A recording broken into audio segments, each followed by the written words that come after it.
All right, and welcome to Assets and Algorithms, the show where we explore the intersection of real estate and technology. My guest today is Majora Carter.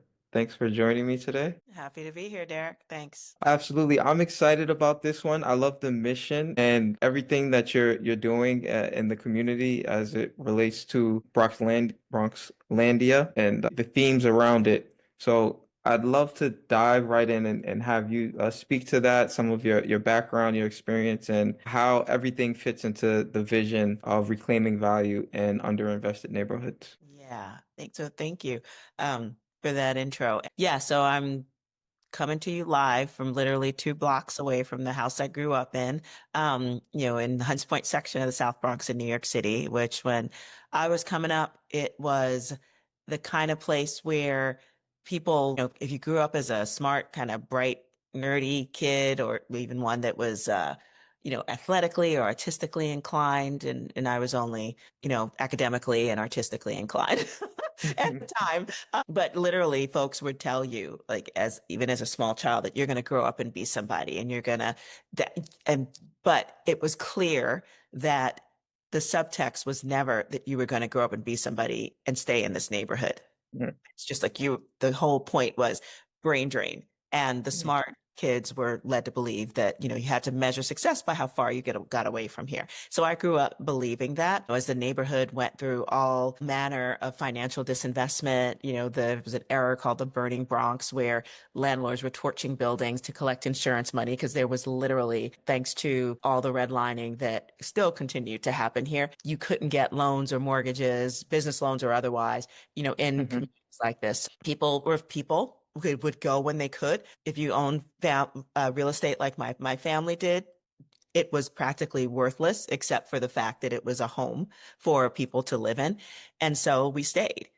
So I grew up thinking, time to go, use education to get out. And it was only when I realized that this is well after college, that our communities were kind of designed to be the places that environmentally, that were, would take on the environmental burdens that wealthier and wider communities could afford to avoid. But it was also the same in terms of economic development as well. It's like we didn't get the kind of developments that made people feel good about where they were. It was seemed to be a concentration of low income housing, the kind of developments that literally made it so that money would flee out of our neighborhoods care system, the kind of really scuzzy, and even like frankly the waste facilities and the power plants. Like somebody's making money off of that. We're getting all the impact, but we're not reaping any benefits, but we get all the burdens. And when I Mhm. realized like, this is happening because we happen to be a poor community of color. And my first work was definitely on the environmental realm, literally reclaiming parts of the land here and doing things like creating waterfront parks and writing the first proposal to bring a greenway into this community, which brought more than, gosh, how was it? Which was it? Like maybe 50 million, possibly more into this community specifically to do the kind of greenway infrastructure, bike paths, waterfront parks, et cetera, in our community. But moved into real estate development because I realized, you know what? All of our relationships are based on real estate. They just are. Mhm. And how our communities are built is because of it. And how we're perceived has everything to do with what's happening in our neighborhoods. And that's when we started taking a talent retention approach to community development because we realized that as I was growing up, we literally had a talent repulsion approach Mhm. the development that happened here. It made you want to flee. It made you feel like, nah, like if I'm going to be somebody, I can't do it here. And why would I? So we started, so the same way businesses will try to keep their people so that they're leaning into their mission, by giving them benefits. Because it's not always money and money's great, but it's often the kind of things that make people feel really compelled to stay in their job. They feel like they're contributing to something that's bigger than they are, sometimes or that they're getting some value out of it, whether it's health insurance or, even, free snacks or ping pong tables. They can do their own jobs or do their own projects and get credit for it. Those kind of things. We don't do that in these neighborhoods. And that's why we literally started thinking and asking our neighbors, what do you think about being in your community? And or rather, what do you perceive of as the things that make a great community. And whoops, sorry, there you go. And so what do you think about that? And they were talking about the things that they would literally leave the neighborhood to do that made them feel good about themselves. Restaurants, cafes, bookstores, places where they would meet their, a future networking opportunity or their future boo. I mean, it was just the kind of place that made them feel like good about being where they were. None of those things we had here. I mean, Mm. literally the third spaces that are neither work nor home kind of give people, but also give people an opportunity to build community, those public spaces where that happens. We realized that we didn't have them. Like the largest public gathering place, on the main street in Hunts Point, which is where I'm from, before we did our projects here, it was literally the inside of health clinic waiting rooms or pharmacies. And it's just like, who gonna go there to meet their future boo? I mean, seriously. Right. And so developing the Boogie Down Grind Cafe. This is the South Bronx, and I know Queens got some heritage going on there in terms of hip hop, but we're the birthplace of it. So there you go. And so the Boogie Down Grind Cafe is literally an homage, to hip hop. And we do have some Queens folks all up represented in there. We literally have the walls lined with like early hip hop, album covers, etc. And of course Nas is up there. But anyway, no, but it really like speaks to that, and people have like use that space to build the kind of community that they were missing and that they were leaving the neighborhood to experience. And so open mics, book readings. I mean, there was just this Mm. beautiful like mental health project that was going on there where folks were responding to Mother's Day, in a way that made them feel good about how they mothered or dealt with the fact that maybe they weren't mothered well. I mean, it was just like, I'm like, but this was a space, yeah, that also serves like really good coffee and beer and wine and sangria. But this was a space where people felt like they can do that. And I'm so proud that we did that. Yeah. I- So little things like that are the kind of things, they're not little. They're really the kind, Impactful things. yeah. And the things that are kind of expected to be seen in quote unquote better neighborhoods. And I'm like, nah, we have neighborhoods. We have the people. The best asset that we have are the people in our communities. And if we're not creating the kind of third spaces and other developments, in particular quality housing, home ownership, and rentals that meet the needs and the aspirations of people, we will lose their beautiful example to other neighborhoods. And we're like, we should be investing in our own talent and giving them the opportunity to invest their best selves in our own communities. And that's what this talent retention approach to community development actually means. I love that. I love everything about it, the mission, the way you approached it. I think talent retention is a really unique strategy that I think is impactful. You're seeing it in real time, and it's needed, right? Like you said, the Boogie Down Cafe, the Bronxlandia development, I think you're touching on that relationship that we have with real estate and how to better that relationship Right. is definitely a great way to build communities and, make sure that we're continuing to strive forward and, stay together, Mhm. right? And build impact from within. So I love everything about that. Thank you for sharing. What I really like to dive into is a little bit more about that relationship with real estate, right? Can you talk to me about what trends or shifts that you've been seeing since implementing these different things, and what are you watching closely when it comes to revitalizing and equitable growth in the community? Yeah. So we've been fascinated by transit-oriented development, and in part because there was the Bronx itself is what's called a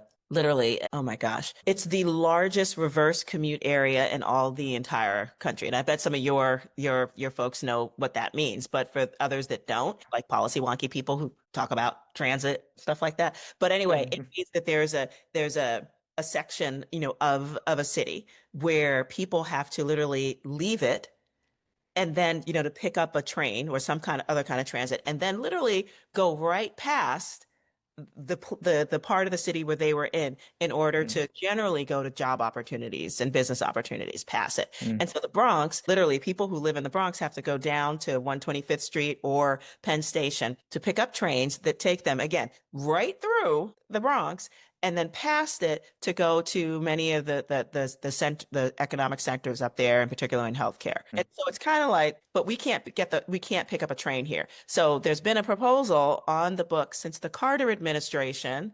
Yeah, when I was like a wee little girl, and to actually build access to Penn Station and on that line, through Mm. Bronx. So the tracks go right through us. The tracks are already Right. there. There's just no stops. So Mm. this is a case of transportation equity. So we're finally by 2027 access Penn Station access right here in Hunts Point, and it will literally be a 15-minute stop to New York, to Penn Station, which is great. I actually teach at Princeton, so I am so excited that I get to take like at least 2 hours off of my commute when I go there. I am so excited, I can't even tell you. But anywho, the other fun thing is that transit means opportunities for more transit-oriented development. So we're like, whoa, we can actually use this as an opportunity to leverage the fact that more eyes are going to be on this space. There could be opportunities for for economic development, the likes of which we did not have before. Right. So how about we start thinking about that now? And we've been thinking about it literally because that's what we do, about how do we know it's coming. So what do we do? And we've been nurturing a relationship with Amtrak, because they own all the land that's the right of way that's next to the rail tracks that go up to literally the back of the property owners that are on the street that face the railroads. And some of these parcels, are like more than 50,000 square feet as a footprint. And we know that with the rezoning, we would be able to build beautiful opportunities for housing, both homeownership and as well as rentals, mixed income. We see, the development of about 100,000 square feet of commercial, light manufacturing, all those wonderful things, specifically in that area, and also a hotel, because we Mm. love the idea. Transit, and keep in mind, transit. We're also only 15 minutes away from LaGuardia. And we know that there's a shortage of hotel rooms and getting more so. That, again, people are, if you're in New York City looking for like a reasonably priced hotel,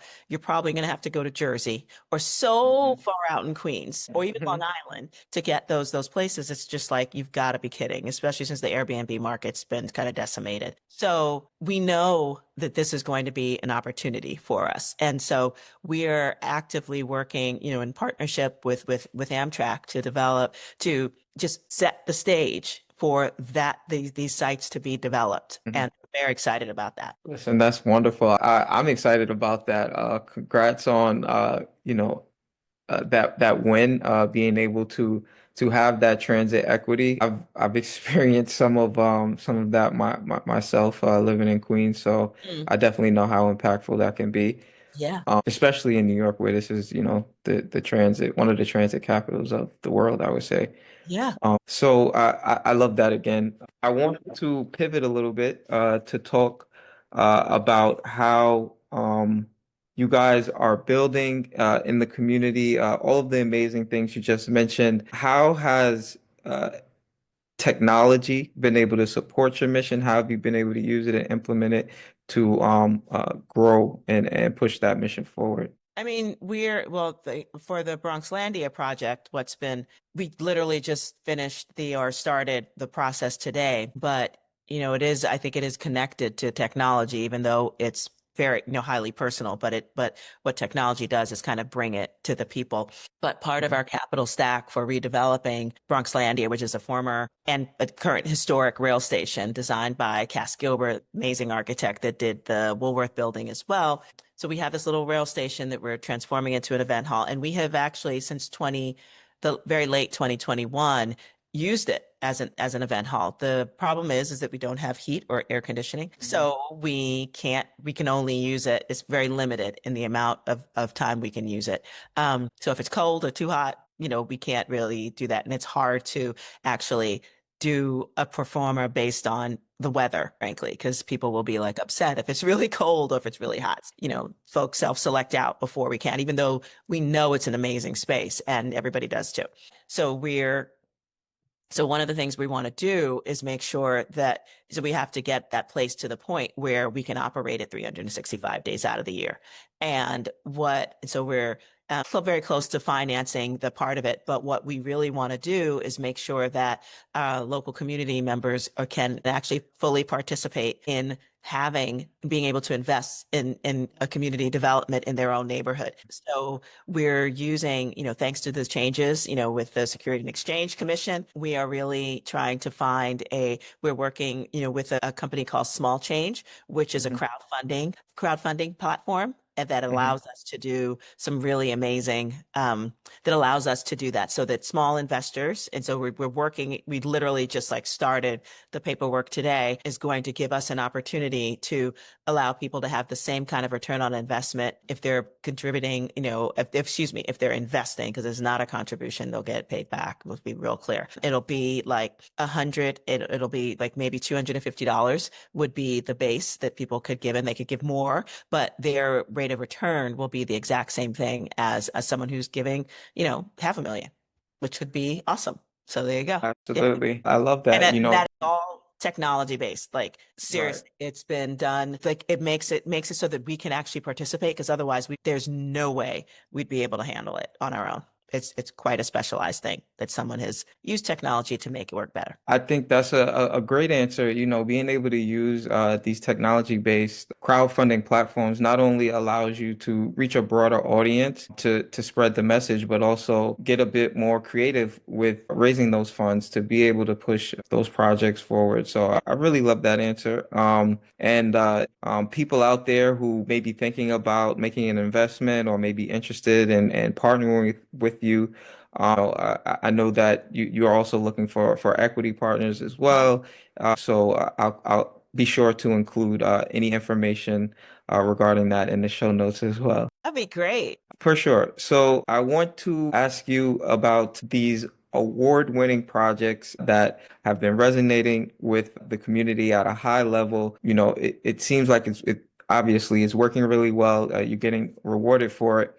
Can you tell me about some of the successes, what's working really well, and maybe some of the things that have been frustrating during this journey? Yeah. I mean, the rewarding part is, I wish I could say it's definitely not monetary, unfortunately, but because we're literally like, no, when we first started, like thinking about third spaces and developing them in our community, there was absolutely no investor who would be like, "Oh, we're going to support that." We did get someone who was super, Birch Coffee, who initially was our joint venture partner in opening up what the first iteration of the Boogie Down grind, back in 2016. We were, and they came in as a partner. And then when they realized, they're like, you know what, this is like a hard market to work in, because we just also, especially in this part of the South Bronx, we don't have a whole bunch of people. Like we really don't. So it's like it's more of this space where we have amazing, where people love us, but it's not like we're making a fortune doing this. Hmm. But we recognize that we serve a tremendous role in terms of community, building community and supporting community in this space. And so we're very excited about that. So what the value that it brings to the community is the value, the Right, success. right. So be real clear about that. And that's why, honestly, like things like why we want to build a hotel are Hmm. the kind of things that there's dollars that come from outside of the community, drop here to, Hmm. they actually support all those hospitality and service jobs and all the other kind of jobs that will be in, say, the development that we're working on, the transit oriented development, the jobs, with 100,000 square feet, of commercial manufacturing, all that good stuff, is like all of that is, most of them will be local jobs, because we're working on specifically like, it's a really interesting thing that I feel like a lot of people don't understand, is for many different types of, in particular, service, hospitality, even locally based jobs that are owned and operated by folks. You want people who are living nearby to be Hmm. able to participate in that. So we're very excited about that. So thank you for that answer. And this is the last question. We're gonna wrap up. So I want to say congratulations again on changing the transit, working on building that hotel. Teaching at Princeton is really high level. Partnerships with Amtrak. You're doing some amazing things and really making an impact on a national level. And I know yet it still feels like it's very tight-knit community. It's very impactful to the community, and you're just getting started. Personally, I'd love to see this go national. I'd love to have something similar in Queens. We have a lot of you guys created hip hop. We had a lot of jazz legends that lived out Yeah. here in Queens, and I'd love to see something themed like that out here. But I'd love to hear what your thoughts are for the future of the Majora Carter group. Sure. I mean, to tell you the truth, like this is my big prayer and dream. I want to get this project off the ground, and either entitle it, maybe co-develop it. Look, the jury's still out. We're still at the very early stages of figuring this stuff out now. As you know, real estate always takes various phases, and we're in a very early phase right now. But to be honest, I want to be able to prove that this is a possible thing to do in low status communities like the South Bronx, so that other folks, frankly, who look like us feel compelled to try to do this in whatever neck of the woods they're in. Because we recognize if we can, there's like Amtrak, for example, has a ton of land all over this country. It's called the right of way, right? But if they want more ridership, of course they want more ridership. That's how they make money. But if we can, work with them to show that this is a possibility to create more transit-oriented development in all around the country, I'd feel like my work is done. And then, I will be able to retire quite comfortably and probably, live at least part of the year on a houseboat off the coast of Portugal, Lisbon in particular. Sounds amazing. That's my plan. I kid you not. I love it. I love it. I would love to hear about those stories. Getting Lisbon. old. I do not have that much strength in me. Actually, that's not true. I got plenty, but I'd like to enjoy my twilight years in a very wonderful way, as in not working that hard, as I And have and been all this time. and you absolutely deserve it. I know that it will come to pass. I'm speaking Your it into mouth to God's ears, existence. literally. Thank you. Right. So thank you for joining me. I love this conversation. I want to give you the opportunity to share where people can reach out to you, where people can find you, and if they want to have a conversation. Sure. I think best places right now, either at Bronxlandia or at Boogie Down Grind, both on Instagram. I'm trying to get back up to speed in my own LinkedIn because I don't have an Instagram account anymore because it got hacked and Instagram was Oh. truly pathetic. I'm sorry. Yeah, I'm talking to y'all. So clearly hacked and they just didn't give it back. Boogie Down Grind and Bronxlandia. And then, keep on the lookout in particular for the crowdfunding opportunity for Bronxlandia. And on LinkedIn, I'll definitely be talking more, I think, about the opportunities for the transit-oriented development project. All right, awesome. Again, thanks for joining me today, Majora. And this has been another episode of Assets and Algorithms. No, thank you so much. Appreciate you.